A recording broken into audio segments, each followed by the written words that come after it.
بسم الله الرحمن الرحیم. سرخط خبرها. روز جهانی فرهنگ هزاره، نماد ایستادگی فرهنگی در جهان.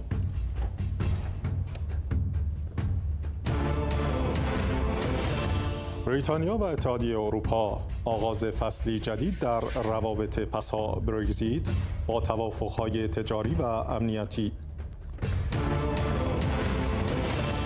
رسوایی انتصاب زنان به عنوان امام جماعت در نینوا از سوی دیوان وقف اهل تسنن، اختلاف نظر و اتهام به فساد اداری. و آیت الله العظمی شیرازی: کاشت ناخن مصنوعی بدون ضرورت عرفی جایز نیست و باید برای وضو و غسل آب به بدن برسد.